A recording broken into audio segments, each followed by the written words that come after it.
2r की value निकालने के लिए पहले यहां से यहां तक की दूरी, ये दूरी कितनी है घन की, a है, और ये दूरी भी कितनी होगी, a होगी। तो ए बी दूरी कितनी आ जाएगी, कर्ण कितना आ जाएगा, a square plus a square से a√2 के बराबर आ जाएगा। ठीक है, तो ए बी की दूरी कितनी आ गई, a√2, और ये BC भी किसके बराबर है, a के बराबर है। यहां से 4r, और ये किसके बराबर होगा, ये त्रिज्या r होगी, और ये अंत्य केंद्रित वाला पूरा घन के अंदर है, तो ये कितना हो जाएगा 2r, और ये वाला कॉर्नर वाला फिर से r, तो टोटल कितनी हो गई AC 4r के बराबर। तो यहां से AC स्क्वायर इक्वल टू कितना आएगा, AB square plus BC square, और AC कितना हो जाएगा 4r का स्क्वायर, AB a√2 का square plus BC a square. ठीक है, तो यहां से 4r, यदि इसको ऐसा लिखें तो इधर रूट लगा सकते हैं, तो 4r इज इक्वल टू कितना आ जाएगा, a square 2a square plus a square. ठीक है, और ये आ जाएगा 3a स्क्वायर, और 3a स्क्वायर को कितना लिख सकते हैं, √3a के बराबर 4r। तो यहां से 2r कितना आ जाएगा, 2r के लिए कितना करेंगे, दोनों तरफ 2 से डिवाइड कर दो, तो 3/2 a के बराबर। जालक नियतांक a इक्वल्स टू कितना होता है, 2r, दो परमाणुओं के केंद्रों के बीच की दूरी, और वो कितनी आ रही है, √3a/2। हाँ अब बना लो। हाँ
लिख लिया।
यहाँ पर 2r तो आ गया, दो निकटतम परमाणुओं के केंद्रों के बीच की दूरी।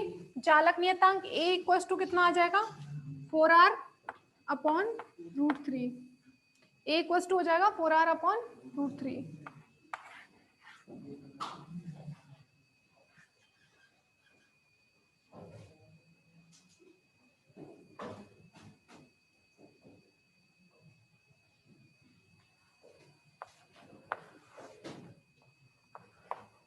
थर्ड लिखो, एकक कोष्ठका में परमाणुओं की संख्या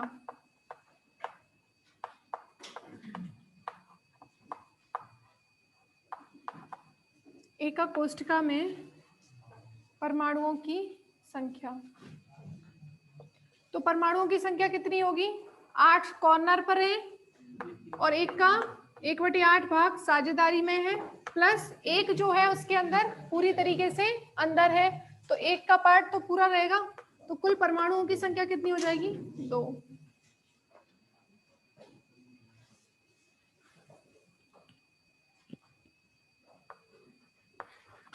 एकक कोष्ठका का आयतन कितना होगा, एकक कोष्ठका का आयतन V इक्वल टू कितना होगा, यहाँ पर एकक कोष्ठका, यहाँ पर भी घन ही है, तो घन का आयतन क्या होता है भुजा Q, तो a Q और a का वैल्यू कितना है 4r अपॉन √3।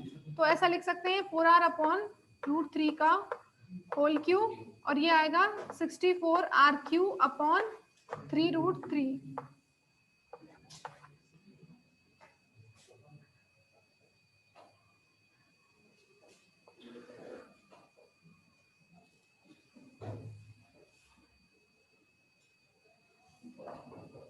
एकक कोष्ठका में परमाणुओं का आयतन, एकक कोष्ठका में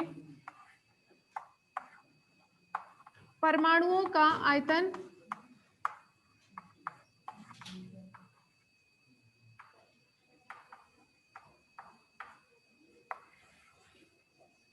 तो परमाणुओं का आयतन कितना होता है 4/3 πr³ और परमाणु कितने हैं टोटल 2, तो टोटल आयतन कितना हो जाएगा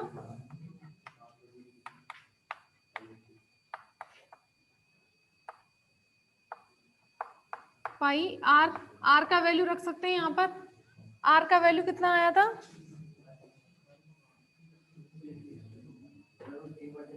√3/4 a का होल क्यूब।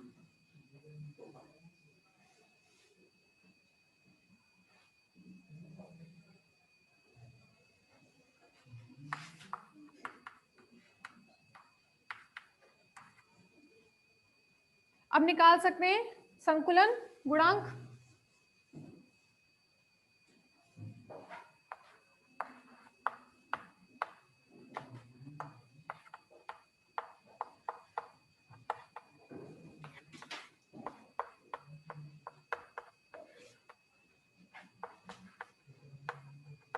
संकुलन गुणांक क्या होता है, एकक कोष्ठका में परमाणुओं का आयतन बटे एकक कोष्ठका का आयतन।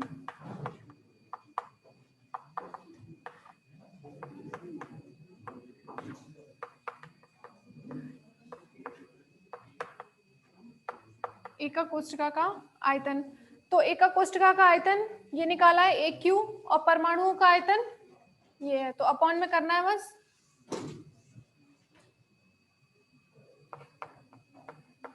परमाणुओं का आयतन आया है 8 बटे, इसको सॉल्व कर सकते हैं 8 पाई 3√3 अपॉन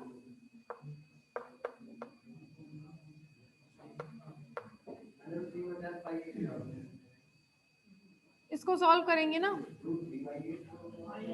AQ अपॉन AQ, ये कैंसिल हो जाएगा, ये आ रहा है परमाणुओं का आयतन, ठीक है।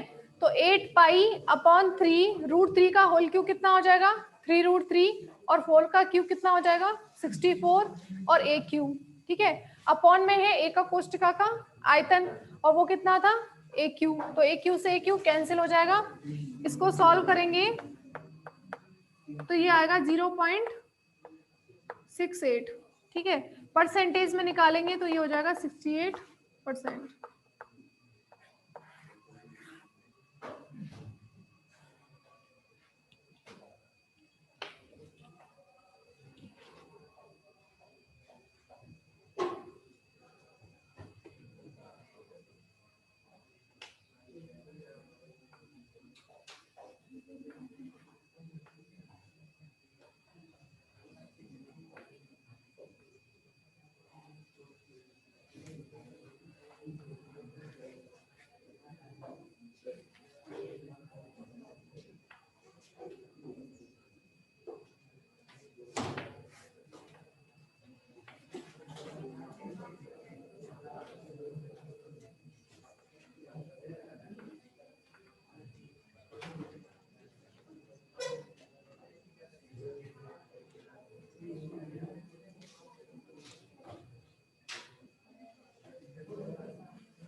नेक्स्ट है फलक केंद्रित घनीय संरचना।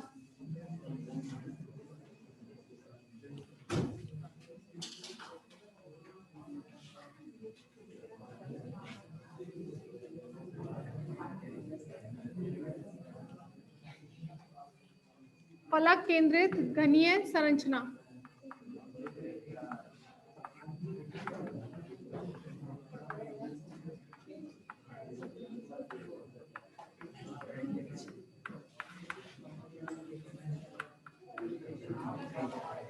तो फलक केंद्रित घनीय संरचना में घन के कोनों पर होंगे और घन की 6 फलकों पर होंगे।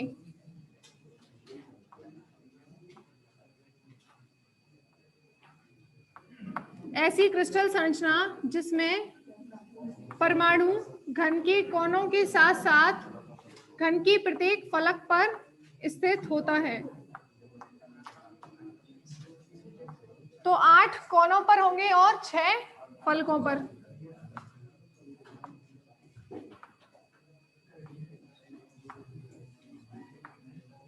छह फलक ये नीचे टॉप पर और साइड में, टोटल 6 फलकों पर परमाणु हो गए और 8 घन के कोनों पर।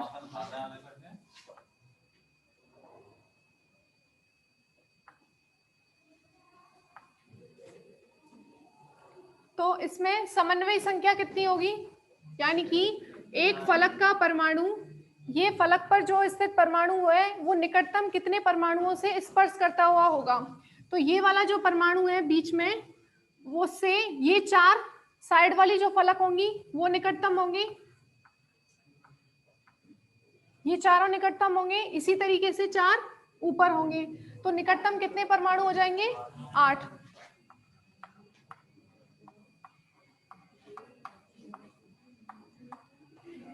समन्वयी संख्या,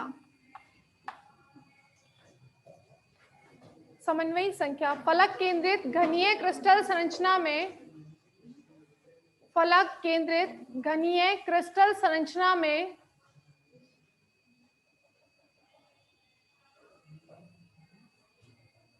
फलक केंद्रित घनीय क्रिस्टल संरचना में फलक पर स्थित प्रत्येक परमाणु, फलक पर स्थित प्रत्येक परमाणु निकटतम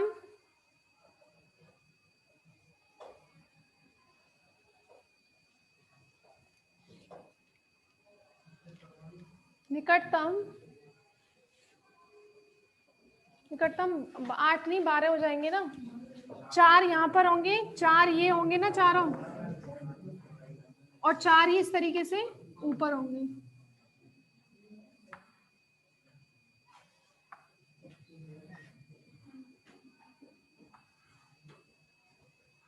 टोटल हो जाएंगे ये 4 नीचे हैं, ये 4 ये वाले और 4 इसकी सतह पर, टोटल हो जाएंगे 12। निकटतम 12 परमाणुओं को स्पर्श करता हुआ होता है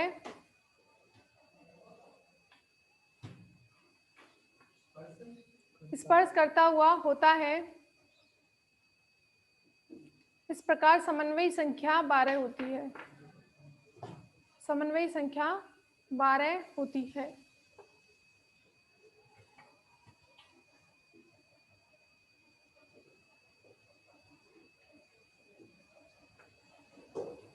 अब निकालेंगे जालक नियतांक।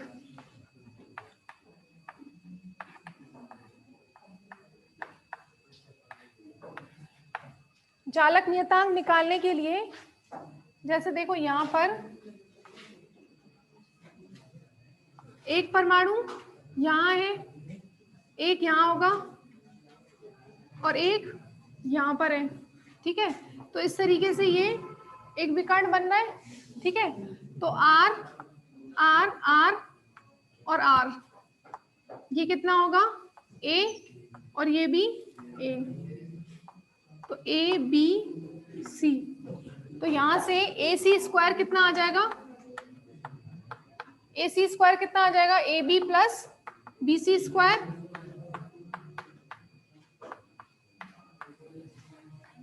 और ए सी किसके बराबर है, 4r के बराबर। तो 4r स्क्वायर बराबर ए स्क्वायर प्लस ए स्क्वायर। यहां से 4r कितना हो जाएगा, 2a स्क्वायर का रूट, या फिर इसको बोल सकते हैं रूट 2a, ठीक है। तो यहां से निकटतम परमाणुओं के बीच की दूरी 2r कितना आ जाएगा, रूट 2a/2, या फिर बोल सकते हैं a बाई रूट 2 हो सकता है ना, ये दो निकटतम परमाणुओं के बीच की दूरी।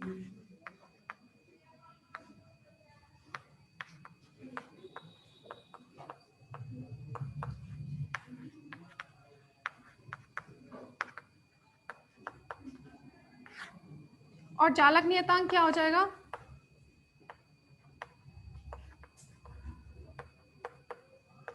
a equals to root 2a, a equals to root 2r।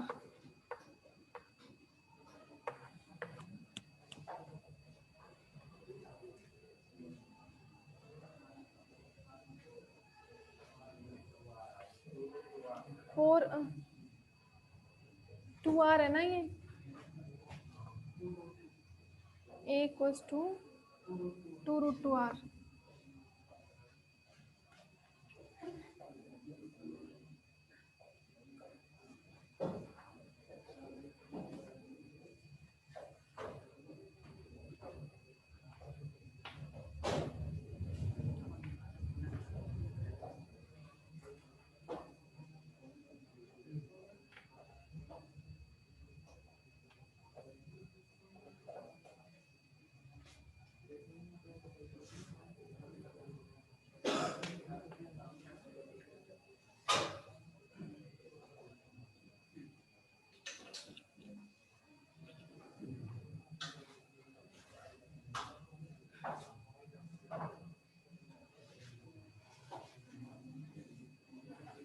अब एकक कोष्ठिका में परमाणुओं की संख्या कितनी होगी, एकक कोष्ठिका में परमाणुओं की संख्या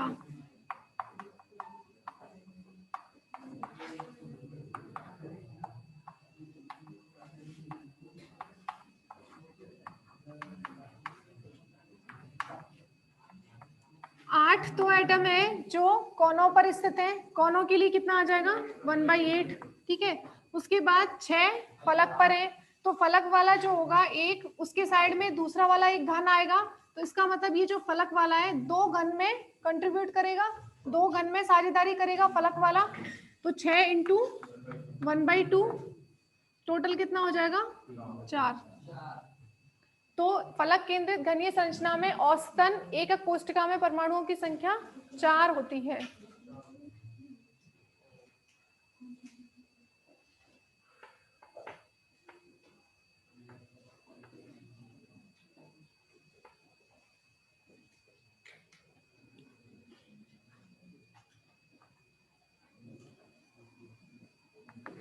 एकक कोष्ठिका का आयतन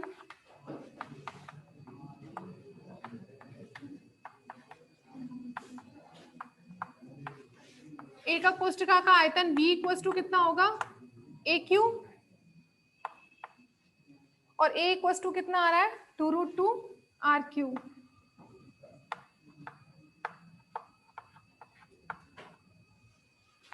और एकक कोष्ठका में परमाणुओं का आयतन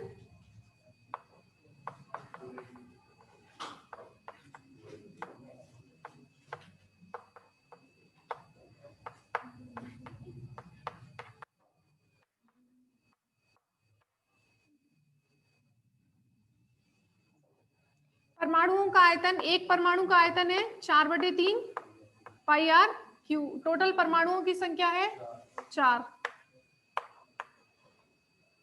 तो ये आ जाएगा यहाँ से 16 पाई/3 आर का होल क्यूब, और आर कितना है, A/2√2।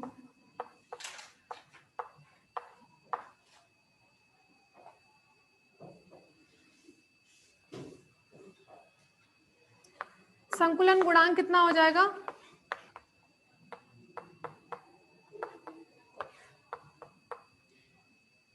एकक कोष्ठका में परमाणुओं का आयतन बटे टोटल एकक कोष्ठका का आयतन।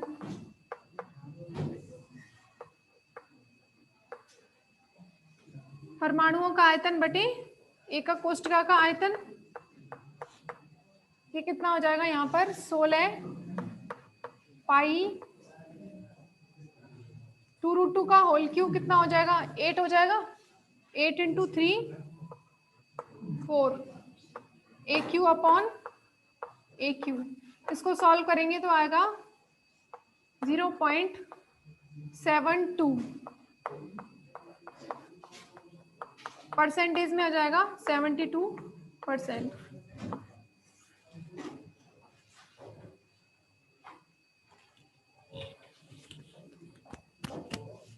72 नहीं 74 होता है।